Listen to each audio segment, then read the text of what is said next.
Welcome to Tell Me Exactly, an emergency communication podcast. I'm your host, Bobby Benton, and today we're telling you exactly what the relevance of police industry standards are and why they matter in our emergency communications. On Tell Me Exactly, I invite experts from Priority Dispatch and the International Academies of Emergency Dispatch to share topics on running your communication centers. And today I'm joined by Dave Warner, Jason Barbour, and Mark Von Behren. Welcome, gentlemen. Glad to be here. Doing good. Good to see you. Thank you. Oh, glad to have each and every one of you. Before we get started, let me tell you a little bit about our listeners, a little bit about each one of you. Dave is the Police Protocol Academics and Standards Expert for the International Academies of Emergency Dispatch, and he's a member of the Police Council of Standards for IED. And then Jason, he is the Director of the Implementations at Priority Dispatch. He's also past president of NENA and also a member of the Police Council of Standards for IED and a recipient of the Dr. Jeff J. Clausen's Leadership Award. And then we have Mark. Mark, he is an implementation police protocol expert at Priority Dispatch. All four of us, myself included, are all retired law enforcement. Dave, let's start with you. Tell me exactly what it means when we talk about police industry standards. Yeah, well, that's a big topic, Bobby, but there's no shortage of organizations, government, private, the academy included, who work to ensure that today's police call taking and dispatching effectively serve their communities and adhere to a standard, right? When you think about a 911 center, that center's standards also must meet the responders' standards. For police, this does call for a level of flexibility and allowances as how dispatchers and call takers and comm centers perform those duties. When you think about different organizations, they have different responses, different allocations of resources. So there is going to be some variance on what is expected insofar as a response to a given situation. Probably more true in the police environment than anything else. But given the sheer number of organizations who work to set the standards, we at the Academy, we closely monitor what's happening in those environments. As you know, Bobby, the Academy and its protocols are user-based driven solution to emergency call taking. What we learn through our base of users, what's tried, what's proven, what isn't, what might fall short, comes from that experience of the system usage and through research. In PPDS, or the Police Priority Dispatch System, we do have alliance organizations with other industry experts and entities. I believe we'll talk about a few of those examples. Still, many others are footprinted in the protocol, either by way of questions or instructions, rules within the protocol, or even maybe just an axiom that may specify. And that's what we're looking for, the best practices for follow. all our agencies out there that's utilizing this. Absolutely. Well, I know one of the relationships we have is with the National Center for Missing and Exploited Children. A lot of people refer to it as NCMEC. Jason, could you tell us a little bit about our relationship with that? Absolutely, Bobby. National Center for Missing and Exploited Children has been very instrumental in their partnership with us. We have two protocols or two chief complaints in the police protocol that we definitely look for their guidance in terms of what questions or instructions the 911 call taker should be using in these types of situations. One of those chief complaints is our abduction, kidnapping, or hostage situation protocol. The National Center for Missing and Exploited Children came to the table with us and Dave and the Academy and helped give us what we needed to be able to make an educated decision on what questions a 911 center should ask and still be in compliance with their National Center for Missing and Exploited Children certifications, because there is a NCMEC certification out there for 911 centers, and a lot of 911 centers do have this certification, so we wanted to make sure our police protocol was in line or in compliance with that NCMEC certification for the 911 center. Also, they helped us with our missing person, runaway, or found person chief complaint as well. in terms of they helped us write the questions that are most applicable for a caller that's calling in reporting a loved one that's missing or run away, as well as what instructions we should be providing that person to do prior to the arrival of police. So my understanding is because of the relationship you have with the National Center for Missing and Exploited Children, that no matter where you're at, if you're using these protocols, you're meeting all their standards as well. Is that correct? Absolutely. And Dave may want to add to this a little bit, but they were key in helping us create those two chief complaints in terms of making sure they were in compliance with the NCMEC requirement. Yeah, we've been a partner agency with NCMEC for well over 2 decades. So as Jason indicated, our protocol is always going to be compliant with those standards. Those standards, NCMEC does go through and relook at those best practices on a 5-year basis. In fact, those standards just, I believe they were renewed at the end of 2022. And then it does take a bit of time for NCMEC to release what those standards look like, that best practice, questions, instructions in their checklist, if you will. We at the Academy with Priority Dispatch through ProQA, we've always been able to get to those standards and get them released to our client user base before they're even published by NCMEC. Oh, that's super. That's really great. Another standard or organization I've heard about, I've always known it as CALEA. Whenever elected to say it's the Commission on Accreditation for Law Enforcement Agencies. Dave, can you tell us about the relationship with that? Yeah, well, CALEA, they serve as a credentialing body for police organizations. As an organization, they were created a couple decades ago through various law enforcement associations. Now, CALEA and its policing standards are mostly outside of the spectrum of the Academy. It does provide and set forth standards for public safety communication centers. For those agencies that are accredited through CALEA, if they do run their own comm center, they do have standards set forth for those communication centers. The PPDS has many standards which are clearly aligned with those standards from CALEA. Quality assurance, the frequency of checks and reviews, performances, processes for telecommunicators, as well as management engagement in those review processes. Sounds a lot like a dispatch review committee, right, Bobby? Dispatch steering committee? It sure does, Dave. And I never knew it, but my agency that I retired from became CALEA certified within the last 5 or 6 years of my service with them. I knew there was a lot of process went through it, but didn't quite understand what it took place. Oh, yeah. That's So we're very aligned with what those standards are. Of course, the priority dispatch system is just that. It's a system. A large component of that system is maintaining that quality assurance, case review, and quality improvement. Sort of like a check and balance with them, right? Yep, absolutely. Super. All right. Well, thank you, Dave. Another one that came across mine is the National Tactical Officers Association.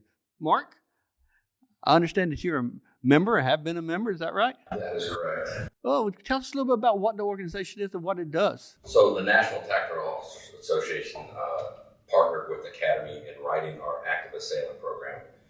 They're extremely knowledgeable and have history of that, and we needed to reach out and ask those folks that had the most amount of information and the resources available to us.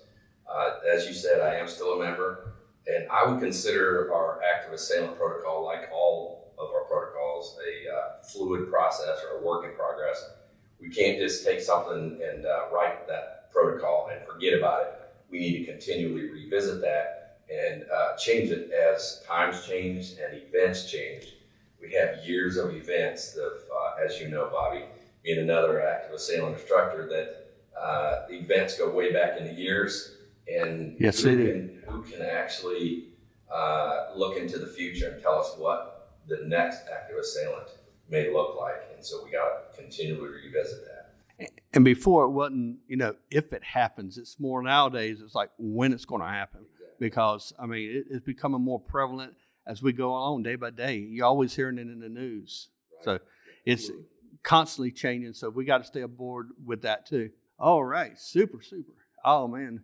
This is great information. Now, also understand that NENA plays a big part into our organization, how we handle that. for those who don't know what NENA is, it's the National Emergency Numbers Association. Jason, like I said earlier, you were previous president, weren't you? Absolutely. Back in 2006, 7, and 8, I was president of NENA. NENA has been closely aligned with Priority Dispatch and IAD for a number of years. And NENA is the 911 association. They do have a standard, several standards that we try to keep on our radar screen, and we want to make sure our protocols are written so that 911 centers can achieve those standards. You know, the one that most everybody's familiar with is the time a 911 center takes to answer a call is measured through the NENA standards. And, you know, especially with the latest version of police, we've got some earlier dispatch points built into the protocol to be mindful of any standard about how quick you get a call dispatched out for in-progress events. The Council of Standards for Police has worked hard recently in version 7 of making sure the dispatch point is as quick as it can without doing anything that's contrary to officer safety. Officer safety, that's probably your number one. Absolutely. Unfortunately, I'm a victim of that. I lost my partner September 11th, 1995, in part due to the 911 center not asking a very important question. The call taker was a very seasoned call taker and just accidentally forgot to ask a question. And having a structured protocol to follow ensures that all questions get asked that are pertinent. And so our relationship with NENA is very valuable. We enjoy our relationship with them. Super. Just one little question. Just something that accidentally forgotten can be devastating. Absolutely. And that's why I think we're starting to see a lot of 911 centers migrate towards structured call taking because of that aspect as well as others. But it does ensure that everybody gets asked the same set of questions, provided the same set of instructions, regardless of who's answering the phone or who's calling on the phone. And that's what we need. That's what we need, whether you're been there for a long time or new to the block. Yes. You know, Bobby, one thing that I think is often overlooked with that, when we think about a protocol and we have discussions about what do we ask of a caller, a protocol, something on paper is great to have. But with the advent of software, ProQA, that is our protocol, right? What I appreciate about it probably most, and I think it's often overlooked, is that direct link to CAD. So based upon what we're asking is great, but the input that we're giving it to the radio dispatcher or to the officer in the field, if it's not listed there, if we're dependent upon a telecommunicator to decide what's important to put into CAD for that response, there's where we kind of run into issues of maybe falling short, right? Like trying to start a car with no gas in it. There you go. Whereas with ProQA, everything goes to CAD. Oh, so automatically there's no delay. It's boom. Especially, I would assume it's like when it comes to crucial points like descriptions and weapons and all that other stuff. It automatically goes. Yeah, it's not real time. It's not every key question. It's not everything that we ask of a caller, but we do send data, as Jason alluded to. We want to dispatch early, get the wheels rolling to the scene after we've asked our safety questions, and then update the responders with those other pertinent details once we have them. That sounds great. Another relationship I understand is with the Florida Department of Law Enforcement. Any insight on that, Dave? Yeah, that was kind of an interesting relationship, but it's been about 2.5 years. The FDLE, or Florida Department of Law Enforcement, reached out to the Academy. They were starting a pilot program within the state of Florida where if a call came in to the PSAP and it was a missing child, they wanted to ask a series of questions to determine whether or not the child suffered from autism, if they were on the autism spectrum. If they were, then they wanted that 911 center, obviously to dispatch resources, but then to notify the Florida Department of Law Enforcement without delay. And they then would send a message out through, they would triangulate where the child went missing in that geographical area and send out a pre-canned message about the fact that a child was missing, its description, and from, generally what neighborhood. to get that message out to everybody so they'll know what's going on and get more responses or more eyes out looking for them. Right. You know, those urban environments such as bodies of waters, lakes, streams, Florida's got no shortage of those, right? I know whenever I was young, I used to like go play in that and love it. And I'm pretty sure that somebody that's probably have autism or something like that probably is attracted to them, right? Yeah. Children with autism are drawn to these locations, you know, highways, construction sites, railroad crossings, those kind of things. So their emphasis really was to locate that child as quickly as possible before they could wander into an environment like that. And of course, it's not just Florida, but PSAPs and other states and law agencies can find value in those questions as well, right? Even if they don't have that system to make a public notification. But so we teamed up with the FDLE and NECMEC to determine what questions and how they're asked and made them a part of our Protocol 123 for missing children. ProQA will generate a suffix indicating that autism is involved in the person that's gone missing along with our determinant code, and that can give you an ability to alter that response based upon the information gathered in those key questions. And be able to pull additional resources too. Exactly. All right. And then, thank you, sir, on that. Now, also, my understanding is the National Telecommunication and Information Administration plays a part in this too. Jason, you have any idea on that? Absolutely. You know, that's the association that deals with cellular technology. Our software is written in a manner that it can interact with text messaging to 911 as well as video messaging to 911. And it's just another example of how the Academy and Priority Dispatch try to stay current with what's going on in society. You know, we do have a new generation out there that does more texting than they do voice calling. Absolutely. So we need to ensure that our protocol software has the ability to interact with a caller that may not feel safe to actually voice call 911 center, but is actually texting their need for help to the 911 center. Or if the caller is on the phone with the 911 center and says, hey, I don't mind sending you a video of this, our software has the ability to send them a link to where the 911 center can see live video of the situation that caller is calling us about through a software interface with our ProQA software. And this is just another example of how our protocol offerings help ensure a 911 center that they're prepared to help any citizen when they call in their greatest time of need. So you mean to tell me that someone calling 911 on their cell phone, that you actually can see what their cell phone is showing if they've passed it around? Absolutely. We do have that technology interfaced into our software. Yeah, that is definitely a new feature we offer now to our clients. So that could be anywhere from helping identify and maybe seeing a suspect or something, or mainly if they don't know where they are. If they're in a strange city or something, being able to see a landmark or a building that the telecommunicator might recognize. Absolutely. It has a lot of different options and availabilities of enhancement to helping the caller get help and the right kind of help through visually being able to see what they're faced with. Man, that is like super. That's man, I tell you, I just don't even know to go over with that. We're very proud of that offering that we have now in our software. Now, well, wow. Along that, with all this in hand, I mean, there's got to be some kind of, I guess, guidance from how we learn to work these software and training and certification. And my understanding that comes from the International Academies of Emergency Dispatching. Dave? Yeah, Bobby, of course there's a certification to the system use.